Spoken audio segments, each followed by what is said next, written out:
Alors, je dirais que d'une certaine façon, le pays est déjà en faillite pratiquement parce il dépend 100% de l'aide étrangère, d'abord de l'aide américaine, puis de l'aide européenne depuis le début de la guerre. Donc, l'Ukraine est aujourd'hui pratiquement en faillite.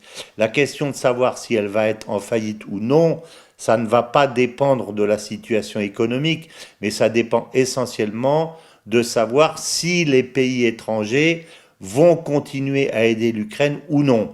Moi, l'impression que j'ai, c'est que ces pays vont arrêter de le faire puisqu'ils considèrent, en particulier les États-Unis, beaucoup plus important d'aider Israël plutôt que d'aider l'Ukraine.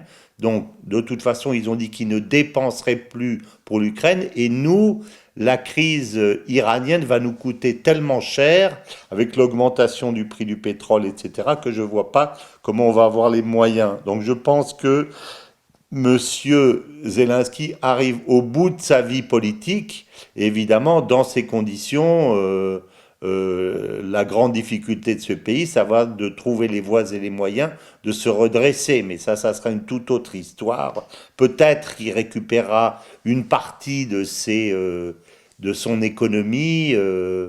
Mais déjà, il faudra que la guerre s'arrête. Mais je crois qu'on arrive.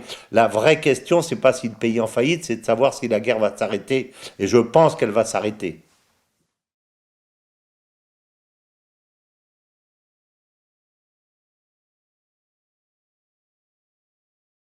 Alors, je pense que le gouvernement de Bruxelles n'a plus les moyens d'aider l'Ukraine aujourd'hui et en plus n'en a plus envie.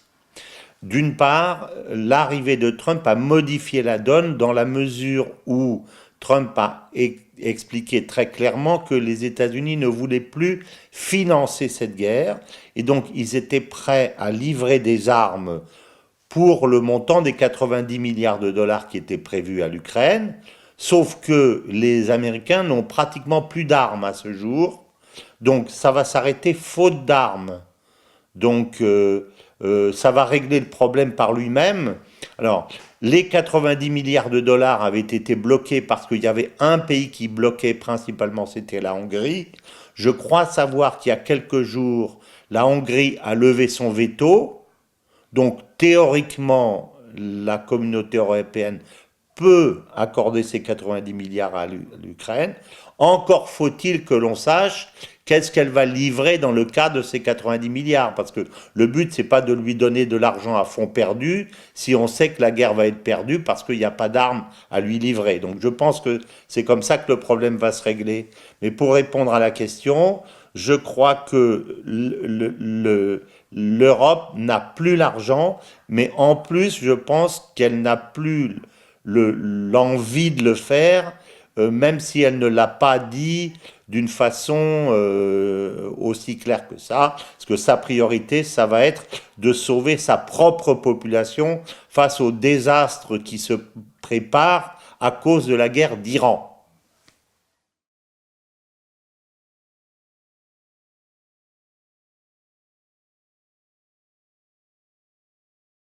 Alors la situation, comme on sait, de l'Ukraine est extrêmement mauvaise. Elle va être en plus catastrophique. Il me paraît évident que, compte tenu des familles endeuillées, des problèmes, des faillites, etc., etc., l'Ukraine n'arrivera jamais réellement à lever les impôts, surtout si une bonne partie des Ukrainiens riches, qui pourraient payer en fait les impôts, sont partis à l'étranger, en Pologne, en France ou ailleurs. Donc je crois que cette histoire d'impôt est une vaste blague et je pense que c'est en fait euh, une, une injonction théorique que l'on présente à l'Ukraine pour justifier le fait que le FMI va lui donner l'argent. Ce dont je ne suis pas certain compte tenu de ça, parce que de toute façon ça se fera en tranches et on leur dira ben on veut bien vous donner mais c'est pour acheter des armes et s'il n'y a pas d'armes on leur dira on vous donne pas l'argent. Ça se fera par petits bouts et en plus je pense que le FMI a probablement déjà intégré le fait que l'Ukraine ne remboursera jamais, sauf si ça doit être pour qu'on lui prête l'argent pour la reconstruction. Mais là encore, c'est une autre affaire, parce que si les quatre oblasts principaux sont perdus, parce que les Russes les ont pris, et même si la Russie va jusqu'à Odessa, ce qui me paraît extrêmement probable, tout ça va se jouer dans le cadre d'une négociation que Trump et Poutine vont avoir en même temps qu'ils règlent la question iranienne, à mon avis. Ça va faire l'objet d'une vaste négociation. Voilà.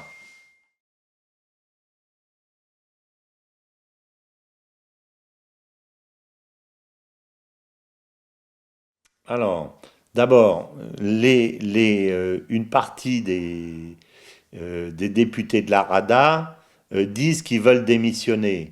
Mais je ne suis pas persuadé qu'ils vaillent vraiment le faire.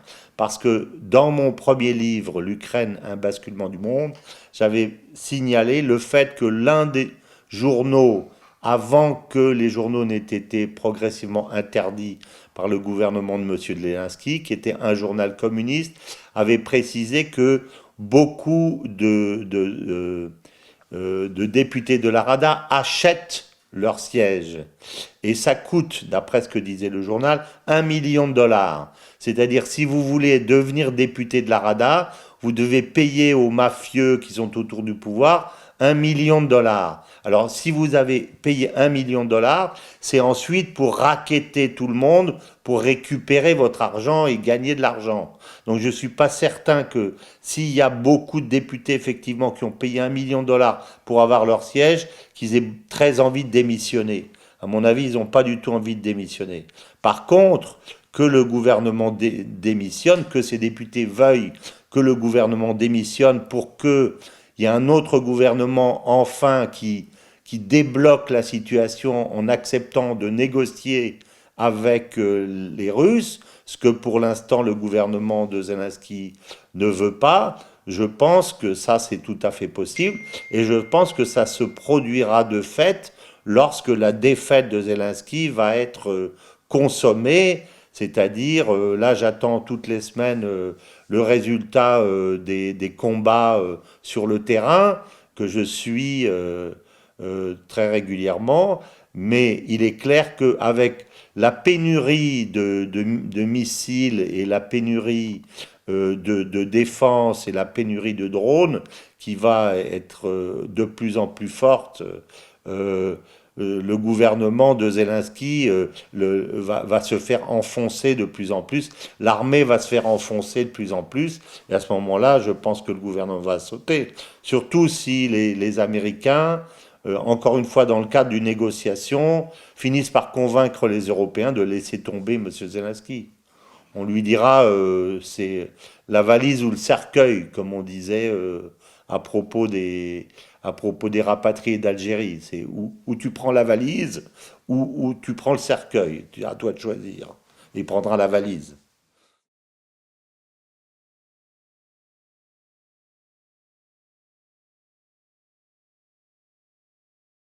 Ben, je pense que pour Zelensky, la situation et l'équation est extrêmement simple.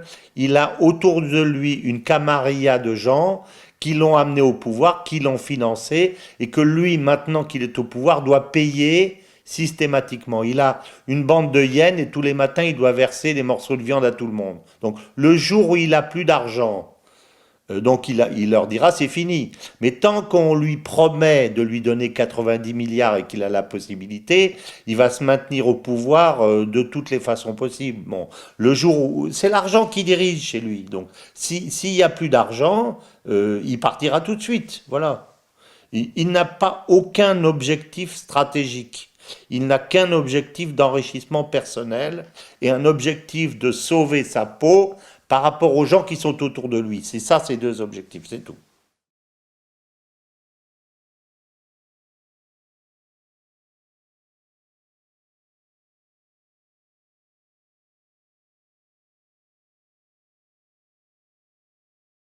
Alors, il faut recadrer ça dans un contexte. Et le contexte, c'est que, je le dis depuis des années, Trump déteste l'OTAN. Parce que Trump, dans sa philosophie et dans son organisation et dans son document de sécurité nationale, a proclamé que l'objectif des États-Unis, c'était de recentrer sur les problématiques intérieures, domestiques, pour remettre l'économie sur pied, pour redonner du pouvoir d'achat aux Américains pauvres, et pour s'occuper de ce qu'on appelle l'hémisphère occidental, c'est-à-dire Amérique du Nord, Amérique centrale, Amérique du Sud. Et le reste, il faut lâcher. Alors, l'affaire iranienne, et c'est en ce sens-là qu'elle est tout à fait étonnante, est rigoureusement inverse de ce que Trump a proclamé dans sa campagne électorale et ensuite dans son action jusqu'à présent. C'est pour ça que je pense qu'elle est essentiellement due à des pressions qu'il reçoit d'un certain nombre de personnes qui ne sont pas fondamentalement son électorat. Je pense aux sionistes, d'une part, et je pense, en ce qui concerne la Russie, des anti-russes pathologiques Bon, voilà. Alors, dans le cadre de la guerre d'Iran, Trump a souhaité, à un moment donné, que les Européens l'aident à débloquer le détroit d'Ormuz. Alors, moi, je pense que Trump l'a fait, pas parce qu'il avait besoin des Européens, parce que il ne peut pas penser que les Européens vont risquer leurs bateaux et leurs soldats pour aller envahir le détroit d'Ormuz, alors même qu'il ne les a même pas prévenus qu'il allait attaquer l'Iran. Donc en fait, c'est pas du tout l'affaire des Européens. Les Européens sont plus des otages. Mais je pense que Trump dit ça parce que ça lui donne un argument ensuite pour laisser tomber l'OTAN s'il en a besoin et s'il en a envie. Et je pense que c'est profondément son envie. D'autant que si, comme je le pense, nous avons dans les tuyaux un rapprochement en cours et à venir entre la Russie et les États-Unis, parce que la Russie a énormément de richesses à valoriser, les États-Unis ont des financiers avec énormément d'argent qu'ils peuvent investir, et par ailleurs, les Russes ne veulent pas être entre les pattes des Chinois qui sont aujourd'hui leur principal interlocuteur. Donc, l'arrivée des Américains pour les Russes serait une très bonne chose. Il est évident que si les États-Unis veulent se rapprocher avec les Russes, ils n'auront pas besoin de l'OTAN. Alors, ils ne vont pas supprimer l'OTAN, mais eux, ils vont dire on sort de l'OTAN et puis ils diront aux Européens, mais maintenant vous vous débrouillez tout seul. Ça sera le choix des Européens à ce moment-là de vouloir continuer à se fâcher avec les Russes, alors même que les Américains sont réconciliés avec les Russes, ce qui sera complètement stupide, ou alors eux-mêmes de laisser tomber l'OTAN pour retourner faire des affaires avec les Russes, ce qu'ils auraient toujours dû faire. Donc cette affaire de l'OTAN est un peu ambiguë, et plus qu'ambiguë, elle est, je dirais, un peu hypocrite. Et je pense que ces arguments servent plutôt à Trump pour préparer une future, le largage de l'OTAN, ce qui lui fera économiser de l'argent. Voilà.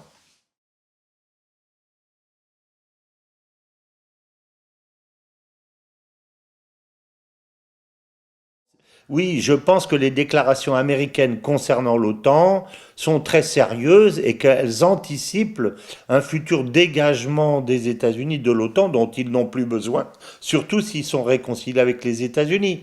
Il faut bien voir que ce qui est en train de se passer, la guerre d'Ukraine et la guerre du temps, vont redéfinir totalement les relations entre le Nord et le Sud. Et ce que l'on voit à travers ce qui se passe, soit d'une façon, je dirais, plutôt organisée et coordonnée en ce qui concerne l'Ukraine ou de façon conflictuelle en ce qui concerne l'Iran, l'un comme l'autre redessine un redimensionnement de la puissance américaine sous une forme moins hégémonique et moins puissante, mais qui intéressera beaucoup les pays du Sud. La question est quid des pays européens qui vont être, je dirais, écrabouillés dans ce nouveau système si eux-mêmes ne recréent pas une véritable geste, une véritable histoire et une véritable politique étrangère.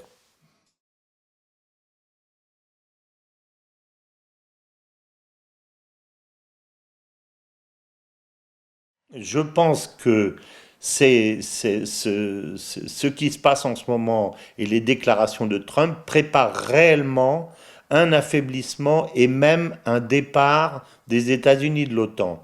Il me semble voir à travers toutes ces déclarations, et celle-là n'est pas la première, une série de petits cailloux comme ceux du Petit Poucet qui préparent une stratégie de retrait des États-Unis de l'OTAN. Depuis très longtemps, la Russie l'intéresse beaucoup plus que l'Europe. Et puis, ce qu'il a envie simplement, c'est de larguer l'Europe. Et de toute façon, il n'aime pas l'Europe telle qu'elle est construite aujourd'hui. Il n'attend qu'une chose, c'est que cette Europe s'auto-détruise et qu'il aille traiter avec ceux qui veulent bien traiter avec lui, avec les Allemands, avec les Polonais, avec les Italiens, avec les Hongrois, avec les Espagnols, etc., éventuellement. Donc c'est ça qui l'intéresse. Donc on va véritablement dans ce sens-là. Et si on imagine une future organisation du monde qui est organisée comme ça, c'est clair que l'OTAN ne servira plus à rien à ce moment-là. Alors, l'OTAN n'est pas uniquement les États-Unis, mais une alliance entre les États-Unis et les Européens. Il est clair que si les Européens veulent conserver l'OTAN, et ça peut être leur choix effectivement de le faire parce qu'ils ressentent le besoin d'une défense par rapport à une Russie qu'ils perçoivent comme agressive, je ne crois pas que les États-Unis puissent dans ce cas vouloir supprimer l'OTAN purement et simplement parce que les Européens s'y opposeront. Par contre, ils peuvent quitter.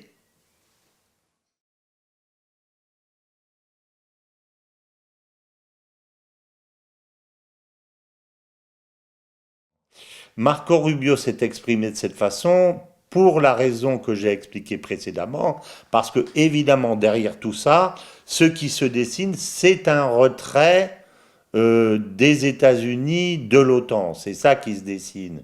Et c'est conforme à ce que Trump a toujours voulu, parce que lui, il n'aime pas les militaires, contrairement à cette opération que l'on voit, et payer des centaines et des milliers de militaires de l'OTAN qui servent à rien, en fait, ça l'intéresse pas du tout.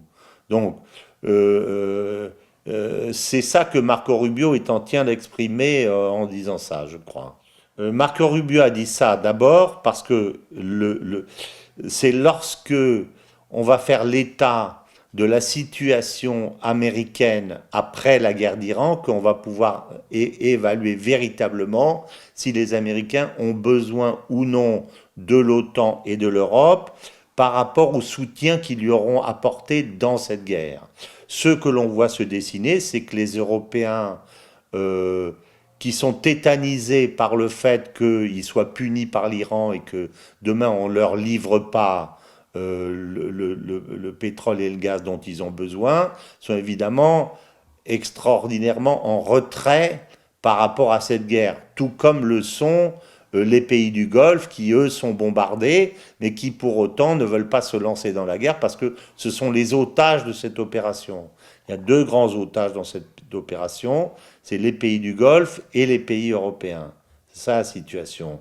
Donc c'est pour ça que Marco Rubio a dit on verra à la fin de la guerre. Je pense que ce qui est logique par rapport à ce que nous venons de décrire et discuter, c'est que les Américains diminuent drastiquement leur présence en Europe.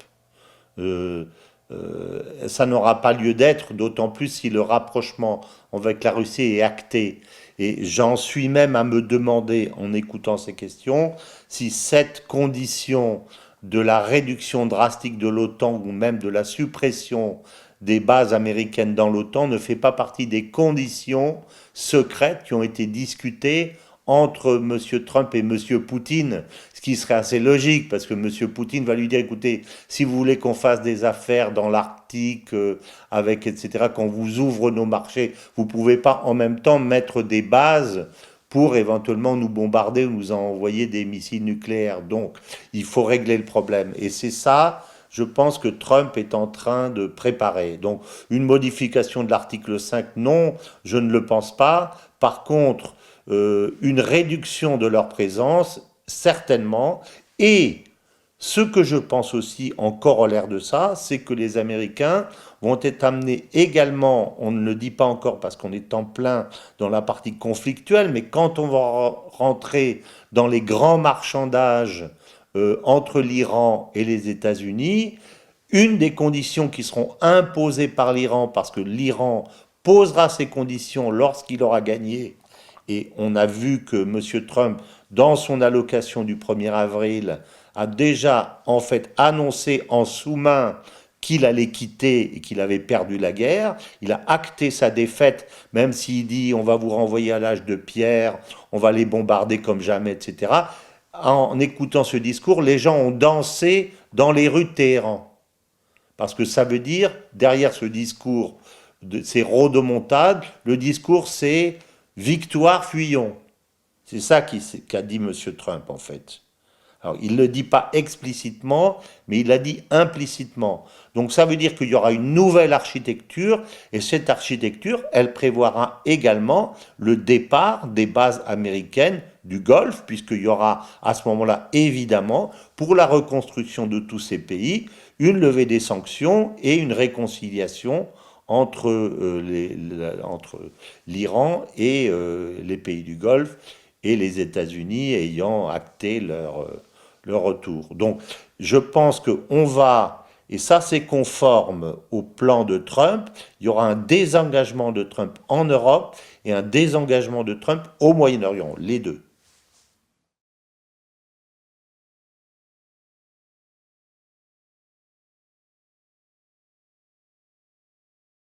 La question qui est posée, c'est que l'OTAN a été construit comme un barrage au pacte de Varsovie.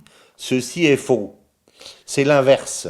C'est le pacte de Varsovie qui a été construit comme une défense contre l'OTAN, puisque l'OTAN a été créé en 1949 et le pacte de Varsovie, de mémoire, en 1955 ou 1956. Donc c'est le pacte de Varsovie. Et ça, c'est très intéressant de le remarquer parce que ça montre bien que c'est la Russie qui a perçu l'Europe comme une entité agressive et elle comme une entité défensive, alors que nous percevons souvent l'inverse. C'est pour ça qu'on fait régulièrement cette question.